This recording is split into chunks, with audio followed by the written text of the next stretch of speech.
Obrigado. Antes de tudo, é uma grande alegria poder compartilhar essa mesa, que é um momento de reflexão, mas é um momento de memória, de homenagem ao Calvo.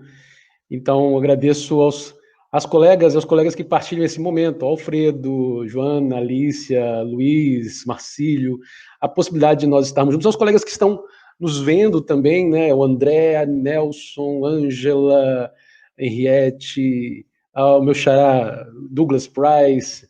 Então, é bom poder estar nesse espaço, Luciana, Hilda, estarmos nesse espaço de homenagem, de memória e de reflexão. A minha fala é um pouco tentando pensar com e para além do professor Calvo, né? O tema desse nosso congresso, como narrativas de um direito curvo, eu colocaria tentando fazer uma leitura um pouco mais específica, como narrativas de um direito espacial. A ideia de reta, de curva, o geométrico, o arquitetônico, o urbanístico, isso de alguma maneira perpassa a ideia do direito curvo. E eu queria retomar justamente essa dimensão espacial na obra do professor Calvo. Ao menos 2 artigos, para além dessas interfaces que constam no direito curvo, há ao menos outros 2 artigos que eu considero seminais. Um é sobre direitos e geografias simbólicas, notas para uma Islândia jurídica, onde o Calvo discutia as metáforas cartográficas do direito e, em particular, a imagem das ilhas como um topos jurídico. E aí, nesse texto, ele analisa tanto um tratamento jurídico conferido às ilhas, e ele demonstra, inclusive, como que a descoberta ou a conquista da América é fruto de uma legislação sobre ilhas ganhas e ilhas por ganhar, né, a partir das Ilhas Canárias, e uma análise das ilhas literárias como forma de compreensão do direito. E há um outro texto do professor Calvo, cujo título é A Casa, Metáfora Edilícia Constitucional, Variações Literárias de Desenho e Crítica Construtiva em Poe, Cortázar e Borges. Nesse texto há uma analogia forte, que é ele retoma a metáfora de Santi Romano, uma metáfora de 1925 da Constituição como um edifício, e ele, a partir de algumas obras literárias, vai trabalhando a Constituição gótica como casa melancólica, a Constituição neogótica como casa habitável e a Constituição fantástico-mítica como casa renovável, adaptável, reificável. Além dessa analogia forte entre a casa e a Constituição como um edifício, algumas outras analogias, que eu diria analogias fracas ou laterais, quando ele diz que a ciência jurídica europeia buscou urbanizar o direito público por meio de um projeto construtivo, quando ele diz que a Constituição é um domicílio dos direitos, né?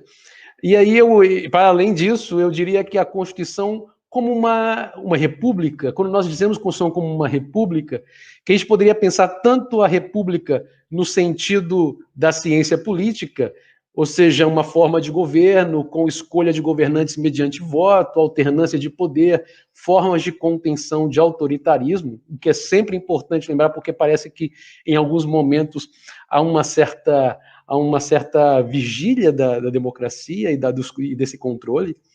Mas eu diria, inclusive, os alunos que nos escutam identificarão esse sentido de república no sentido comum da linguagem universitária, dos anúncios pregados nos muros da faculdade, a Constituição como república, a Constituição como aquela casa comum, habitável e habitada, compartilhada por todos e todas que integram e devam integrar o processo político de um Estado. Né? Então, pensar a Constituição como república, no sentido da ciência política, mas a Constituição como essa casa habitável compartilhada que deve acolher a todos nós. E eu queria, para além, então, dessa metáfora espacial que o professor Calvo retoma em 2 artigos seminais e que me parece perpassar o próprio texto do direito curvo, por que a metáfora espacial é oportuna? E eu queria, então, pensar a partir dessa provocação do professor Calvo, pensar por que a metáfora espacial é oportuna, e eu queria considerar 5 aspectos. Primeiro, porque, para mim, a Constituição pertence ao gênero literário da utopia. Segundo, porque a interpretação constitucional consagra o habitar poético. Terceiro, porque a Constituição inclusiva é territorial. Quarto, porque a história constitucional remete a estratos superpostos. E quinto, porque o constitucionalismo espacial é uma possibilidade dialógica com outras ciências. Eu queria retomar, então, rapidamente, esses 5 elementos, e não se assustem, eu vou observar o tempo, porque parece que, como eu tenho 5 elementos, parece que eu vou falar aqui a tarde toda. Não, vou me restringir ao tempo. O primeiro elemento, a Constituição, a Constituição pertence ao gênero literário da utopia, é a tese do professor Paulo Ferreira da Cunha, e de trabalhar a Constituição como essa oposição entre topos e utopos, como utopia e utopia. Ou seja, o texto constitucional pertence a um gênero literário próprio. O legislador constituinte se vale de topoi, de lugares retóricos comuns, para criar um não-lugar, ou seja, utiliza-se de linguagens, de lugares comuns retóricos, para a criação de um não-lugar como horizonte. Porque o que o texto constitucional cria é esse utopos, é esse local, esse espaço futuro da inclusão. Esse espaço futuro que nós temos como horizonte, esse espaço futuro, essa casa onde nós queremos morar. E aí eu não estou falando apenas como utopismo, como busca de um ideal genérico de um mundo melhor, eu estou falando como utopia de fato, como uma projeção de um espaço inclusivo efetivo. Então a Constituição, a metáfora espacial é fundamental, primeiro porque a Constituição tem essa dimensão de projetar um espaço efetivo de inclusão. A partir de um topoi, ou seja, a partir de um lugar retórico comum, projetar um não lugar do presente, mas que se pretende um lugar no futuro. Né? A segunda motivação, por que a metáfora espacial é oportuna, o meu segundo argumento é porque a interpretação constitucional consagra o habitar poético. E aí eu retomo um poema do Hölderlin, em Liebeschaubleue, que traduzido em português de modos distintos como No Ameno Azul ou em Anil Amoroso, dependendo da tradução. Mas é um verso clássico que depois vai ser, inclusive, objeto de alguns artigos de Heidegger, que é repleto de méritos, porém poeticamente mora o homem sobre essa terra. Repleto de méritos, porém poeticamente mora o homem sobre essa terra. Morar sobre essa terra não é morar apenas como habitar. Na tradução em português, feita pelo Flávio Couto, ele diz, inclusive, que em português nós temos aqui no Brasil aquela gíria, uma gíria já superada, antiga, mas que dizia, lá na época da Jovem Guarda, que a gente diria assim, morou, no sentido de você entendeu, você compreendeu. Então ele usa esse duplo sentido de morar como habitar e morar como compreender. Né? Morar como compreensão e morar como, de fato, ocupar esse espaço.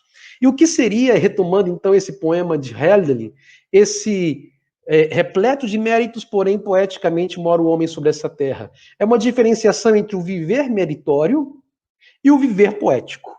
O viver meritório é o viver previsível, é o viver segundo a medida normalizada, é uma normatização dessa vida. A viver meritório é viver sabendo qual é a regra pelo qual seremos medidos, tanto para o prêmio quanto para a punição sobre essa terra.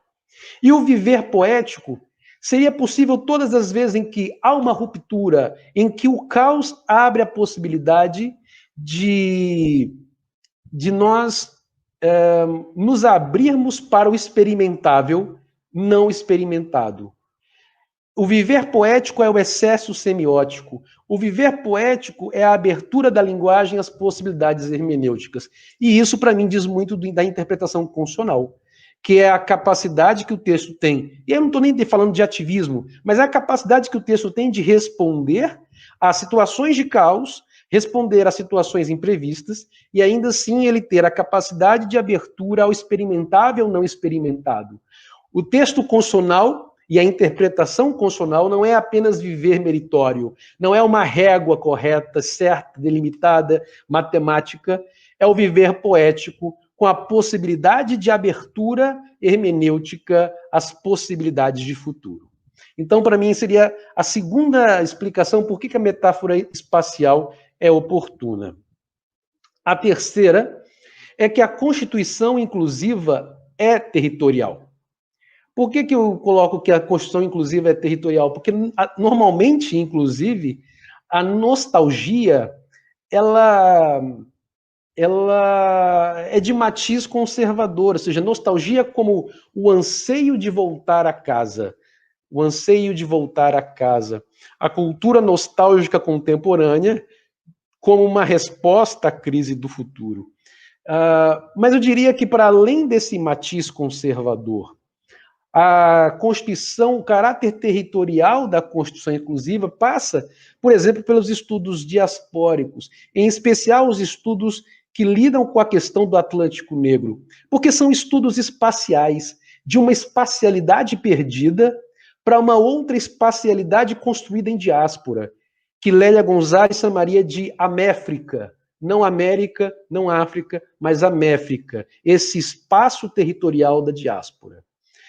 Eu diria também que as demandas dos povos tradicionais, dos quilombolas, dos povos indígenas, passa pela questão da territorialidade como identidade. Ou seja, a questão territorial é fundamental. E eu diria ainda mais que nos estudos queer, o corpo como espaço de resistência, o corpo nos estudos queer e na experiência de pessoas LGBT, o corpo é o espaço último de resistência e para o dominador é o território a ser colonizado, digamos, para o Estado que quer, para o poder normativo, é o espaço a ser colonizado em relação ao corpo, às escolhas do corpo, às escolhas de afeto. Então, para pessoas LGBT, o corpo é o espaço primeiro e último de resistência. Então, uma Constituição que se pretende inclusiva é uma Constituição que precisa ser espacial, ela precisa ser territorial. Um quarto elemento, a história constitucional remete a estratos superpostos. E aí eu retomo Kozelik, ele utiliza uma metáfora geológica dos estratos do tempo para defender a simultaneidade do não simultâneo. Quando Kozelik trabalha com a simultaneidade do não simultâneo, ele quer fugir daquela compreensão de tempo linear e abstrata como uma flecha do tempo, rumando para o futuro teológico ou teleológico ou progressista. O que Kozelik vai querer apontar é que há umas sobreposições de tempos. Não existe um único tempo, existem tempos que se sobrepõem, que são os tempos das experiências do trauma, ou das experiências de inclusão ou de exclusão, que não são coincidentes. Chris Lawrence, ele vai, inclusive, mais fundo na metáfora de Kozelik, porque ele vai tratar dos modelos geológicos, como modelos geológicos não deformados, como o do Grand Canyon, onde é possível perceber os estratos horizontais de maneira linear, assim, como acumulação, como sedimentação, mas existem os modelos geológicos deformados, como Creta, na Grécia, onde, às vezes, estratos passados se superpõem a estratos do presente. Então, a percepção, a experiência constitucional é uma experiência que não é de um tempo único partilhado por todos simultaneamente. O tempo constitucional, ou, para dizer de maneira bartiniana, o cronotopo constitucional, ele lida com essas superposições assincrônicas, é compreender a simultaneidade do não simultâneo. E, por fim, o último motivo pelo qual eu entendo que essa metáfora espacial é oportuna é pensar o constitucionalismo espacial como uma possibilidade dialógica com outras ciências. Há algumas outras disciplinas que dialogam muito proximamente com o direito têm falado que o homem se tornou uma força geológica e, a partir disso, nós estaríamos diante de uma nova periodização que seria o antropoceno, né?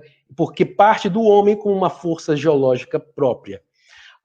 Na tradição brasileira, e seria bastante interessante pensar nisso, já na década de 30 em diante, nós temos uma construção de acúmulos com Carlos Delgado de Carvalho, José Nicolau dos Santos, que era da Universidade Federal do Paraná, Milton Santos, o nosso grande geólogo, trabalhando sobre a psicosfera, sobre essa incidência humana como um fator, uma força geológica. E José Nicolau dos Santos diz ainda mais que, já que a psicosfera é essa esfera humana que molda o espaço, de pensar a temisfera, ou seja, essa parcela do direito que molda essa espacialidade, essa maneira como nós nos deslocamos, essa construção espacial que seria própria do direito. O direito deveria se pensar no espaço, também para além da maneira como nós costumamos pensar no tempo. E aí eu já me encaminho para a conclusão. Calvo nos recordava, então, que vivemos numa grande república, quando ele dizia dessa grande casa que é a Constituição, que deve acolher a todos os modos habitáveis distintos, mas que deve ser o mais inclusiva possível. Mas não só essa república da ciência política, mas essa casa compartilhada. Às vezes, nessa casa compartilhada, aparecem alguns moradores abusadores, que se recusam a seguir a escala de trabalho, que usam dos móveis e dos espaços como se somente eles pudessem usar. Às vezes, a república tem esses autoritários que entendem que a casa só lhes pertence. Eu diria que essa metáfora da casa e a metáfora da Constituição como casa nos recorda que os demais moradores precisam retomar para si esse espaço. Mais do que nunca, o espaço constitucional precisa ser a casa habitável de todas. Obrigado.